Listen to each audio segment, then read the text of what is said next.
बहन और भाइयों, अगर समाजवादी पार्टी के पाप का पर्दा उठाना शुरू कर देंगे तो ये कहीं मुंह दिखाने लायक नहीं बचेंगे।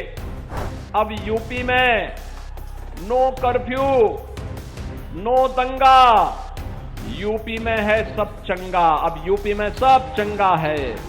ये पहचान का संकट खड़ा करने वाले वही लोग हैं जिन्होंने राष्ट्र रक्षा के लिए अपने आप को समर्पित होने वाले भारत के राष्ट्र नायकों को सम्मान देने की बजाय विदेशी आक्रांताओं को महिमामंडित किया था। ये लोग आक्रांता गाजी, सालार मसूद गाजी का मेला लगवाते थे। हमारी सरकार आई, हमने कहा नहीं, सालार मसूद का मेला नहीं लगेगा, मेला लगेगा तो महाराज सुहेलदेव की स्मृति में लगेगा। ये बहुत ही खतरनाक है और तभी तो कहावत चल पड़ी थी प्रदेश में कि देख सपाई बिटिया घबराई। जहां पर सांसद अवैध असले के लाइसेंस बनाने में व्यस्त हो, वहां पे तो भगवान ही मालिक है, भगवान ही भरोसे सब चल रहा है। जिन्होंने पहचान का संकट खड़ा किया था, जिन्होंने युवाओं के रोजगार पर डकैती डाली थी, जिन्होंने अन्नदाता किसानों की खुशहाली को छीनने का कार्य किया था, जिन्होंने बेटी और व्यापारी के सामने सुरक्षा का संकट खड़ा किया था, जिन्होंने विकास के कार्यों को अपने कार्यकर्ताओं के हवाले लूट खसोट करने की पूरी खुली छूट दे रखी थी, आज वे लोग हमें आईना दिखाने का काम कर रहे हैं। आज वे हमें बोलते हैं, आज वे तमाम प्रकार के उपदेश देते हुए उपदेशक बने हुए हैं। बहन और भाइयों, अगर समाजवादी पार्टी के पाप का पर्दा उठाना शुरू कर देंगे तो ये कहीं मुंह दिखाने लायक नहीं बचेंगे। ये जो पूर्वांचल एक्सप्रेसवे बना है ना, अकेले पूर्वांचल एक्सप्रेसवे में एक्सप्रेसवे नहीं बनी, लेकिन 1 इंच का काम नहीं हुआ, लेकिन इन्होंने 3000 करोड़ रुपए का वारा न्यारा कर दिया था इस समाजवादी पार्टी के लोगों ने। बहन और भाइयों, जब हम लोग आए, मैं भौचक था देख करके। हमने कैंसिल किया, कैंसिल करने के बाद फिर जमीन अधिग्रहण की, अलाइनमेंट करते हुए, तय करते हुए कहां से जाना है, और फिर इसको आगे बढ़ाने का काम किया, तब जाकर के आज ये पूर्वांचल एक्सप्रेसवे आपको प्राप्त हुआ है। बहन और भाइयों, ऐसे इन्होंने और भी जगह पाप किए थे। युवाओं की नौकरी निकलती थी, युवाओं की नौकरी पे पहले से ही सेंधमारी शुरू हो जाती थी। चाचा भतीजे की जोड़ी निकल पड़ती थी वसूली के लिए। आज बहनों और भाइयों, ऐसा नहीं हो सकता। कोई पर्व और त्योहार होता था तो पर्व और त्योहार प्रारंभ होते ही उपद्रव शुरू हो जाते थे। उपद्रव, दंगे, कर्फ्यू, ये एक पहचान बन गई थी यूपी की। कोई निवेश नहीं होता था। और आज मुझे बताते हुए प्रसन्नता है, अब यूपी में नो कर्फ्यू, नो दंगा, यूपी में है सब चंगा। अब यूपी में सब चंगा है, कोई कर्फ्यू नहीं। बहन और भाइयों, ये यहां की एक समृद्ध परंपरा है। राष्ट्र रक्षा, राष्ट्र भक्ति की एक समृद्ध परंपरा है। तो साहित्यिक क्षेत्र में भी हमारा गाजीपुर कभी पीछे नहीं रहा। गाजीपुर ने अनेक ऐसे महत्वपूर्ण नाम हैं जिन्होंने गाजीपुर को एक नई ऊंचाइयां साहित्यिक क्षेत्र में दी। श्री कुबेर नाथ राय हिंदी साहित्य के प्रतिष्ठित ललित निबंधकार और विद्वान थे। गोपाल राम गहमरी, यानी गहमरी बाबू के नाम पर कहते हैं 200 से अधिक उपन्यास उन्होंने लिखे थे। और अनेक ऐसे विभूतियों को जन्म देने वाला हमारा गाजीपुर जनपद, बहन और भाइयों, क्यों गुमनाम होता गया? क्यों इसका नाम डूब गया? क्यों जनपद का नाम लेने से लोग कांपते थे? क्यों आने से डरते थे? पहचान का संकट किसने खड़ा किया? पहचान का संकट खड़ा करने वाले वही लोग हैं जिन्होंने किया तो कुछ नहीं, लेकिन आपके सामने पहचान का संकट जरूर खड़ा कर दिया। ये पहचान का संकट खड़ा करने वाले वही लोग हैं जिन्होंने राष्ट्र रक्षा के लिए अपने आप को समर्पित होने वाले भारत के राष्ट्र नायकों को सम्मान देने की बजाय, राष्ट्र नायकों को सम्मान देने की बजाय जिन्होंने विदेशी आक्रांताओं को महिमामंडित किया था, जिन्होंने विदेशी आक्रांताओं को महिमामंडित किया था।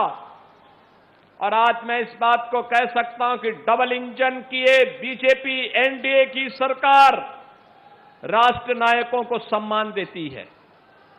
राष्ट्र नायकों को सम्मान इस रूप में 1000 वर्ष पहले, 1000 वर्ष पहले भारत को रौंदने की दिशा से आया था एक सालार मसूद।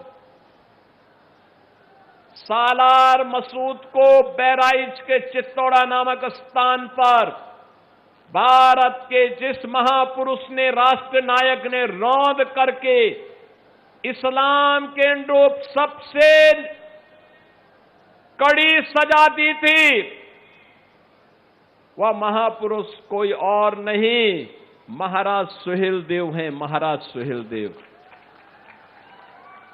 महाराज सुहेलदेव के नाम पर समाजवादी पार्टी और कांग्रेस ने कोई आयोजन नहीं होने दिया, कभी कोई आयोजन नहीं होने दिया। महाराज सुहेलदेव जिनके शौर्य और पराक्रम से, जिनकी युक्ति से यह देश लंबे समय तक विदेशी आक्रांताओं की बर्बरता से बचा था, उनके प्रति कृतज्ञता ज्ञापित करने की बजाय कांग्रेस और समाजवादी पार्टी ने राष्ट्र नायकों का अपमान किया। ये लोग आक्रांता गाजी, सालार मसूद गाजी का मेला लगवाते थे। हमारी सरकार आई, हमने कहा नहीं, सालार मसूद का मेला नहीं लगेगा, मेला लगेगा तो महाराज सुहेलदेव की स्मृति में लगेगा। बहनों और भाइयों, ये आपकी प्रगति को गति देने के लिए और उसको समृद्धि में बदलने के लिए किए जाने वाले डबल इंजन सरकार के प्रयासों का एक अभियान है। और उसी अभियान का हिस्सा बनाने के लिए आज मुझे इस जनपद में आने का अवसर प्राप्त हुआ है। मैं तो आप सबसे यही बात का आह्वान करूंगा, ये डबल इंजन सरकार के साथ चलिए। जिन लोगों ने पहचान का संकट खड़ा किया था, नौजवानों की नौकरी में डकैती डाली थी, अन्नदाता किसानों को आत्महत्या करने के लिए मजबूर किया था, गरीब के राशन को खा जाते थे, उन लोगों को मौका कभी मत देना। ये गरीब विरोधी हैं, किसान विरोधी है, युवा विरोधी है और महिला विरोधी तो इनका जन्म स्वभाव है, जन्मजात स्वभाव है। कोई उम्मीद नहीं की जा सकती इन लोगों से। महिलाओं के बारे में तो इनके जो विचार हैं वह अत्यंत खतरनाक हैं, इतने खतरनाक हैं बहनों और भाइयों, ये बहुत ही खतरनाक है। और तभी तो कहावत चल पड़ी थी प्रदेश में कि देख सपाई बिटिया घबराई, यानी जिसको देख करके बिटिया अपने आप घबरा जाती हो, ऐसे समाजवादियों से तो आपको बच करके रहने की आवश्यकता है, गाजीपुर को बच करके रहने की आवश्यकता है।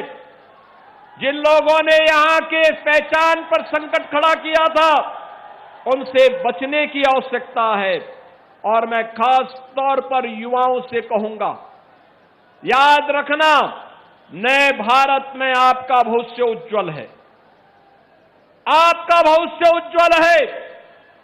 हमारा युवा टीम प्रतिभाशाली है, ऊर्जावान है। ऊर्जा सकारात्मक दिशा में जाएगी तो प्रगति के नए नए प्रतिमान को स्थापित करेगी। और यह डबल इंजन की ये बीजेपी एनडीए की सरकार ही उसे सकारात्मक दिशा देकर के एक अच्छा प्लेटफॉर्म दे सकती है। उस प्लेटफॉर्म को उपलब्ध करवाने के लिए लगातार डबल इंजन की सरकार कार्य कर रही है, लगातार उस कार्यक्रम को आगे बढ़ा रही है।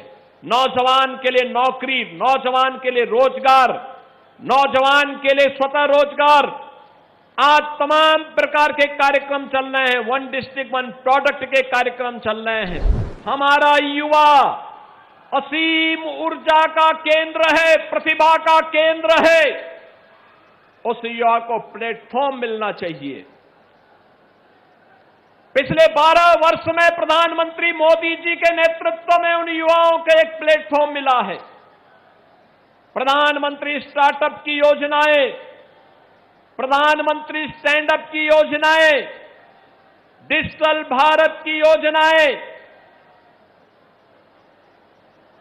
एनईपी 2020 और अनेक ऐसी योजनाएं हैं। मिशन रोजगार के अंदर भी देश के अंदर लाखों नौजवानों को नौकरियां मिल रही हैं। और मुझे बताते हुए प्रसन्नता है, पिछले 9 वर्ष में 9 लाख से अधिक नौजवानों को सरकारी नौकरी अकेले उत्तर प्रदेश के अंदर प्राप्त हुई है। कोई सिफारिश नहीं, किसी प्रकार की कोई अव्यवस्था नहीं। हर नौजवान को उसकी योग्यता के अनुरूप नौकरी देने का काम भी हुआ है। अन्नदाता किसान के लिए फसल ऋण माफी का कार्यक्रम रहा हो या फिर उन अन्नदाता किसानों के लिए प्रधानमंत्री किसान सम्मान निधि का लाभ, ये बराबर देने का काम बिना भेदभाव के हर एक व्यक्ति को उपलब्ध करवाने का काम हो रहा है। कोई सोचता था इतनी बेहतरीन कनेक्टिविटी हो पाएगी? बहन और भाइयों, इसके लिए तभी ये संभव हो पाता है जब आप अच्छे पैरोकार भेजेंगे। अच्छे पैरोकार तब होंगे जब बहन और भाइयों अच्छे सांसद, अच्छे विधायक चुन करके भेजेंगे। जहां पर सांसद अवैध असले के लाइसेंस बनाने में व्यस्त हो, जहां पर सांसद विकास से कभी भी उनको विकास के कार्य के लिए फुर्सत ही ना हो, वहां पे तो भगवान ही मालिक है, भगवान ही भरोसे सब चल रहा है। बहन और भाइयों, आज इसीलिए हम आपके बीच आए हैं आपसे कहने के लिए, आज जो एक 692 करोड़ रुपए की परियोजनाएं आपको दी जा रही हैं, यह तो एक झलक है। इससे भी बड़ी बड़ी परियोजनाएं आपके जनपद में चल रही हैं और उनको चलाने का कार्य आगे बढ़ रहा है।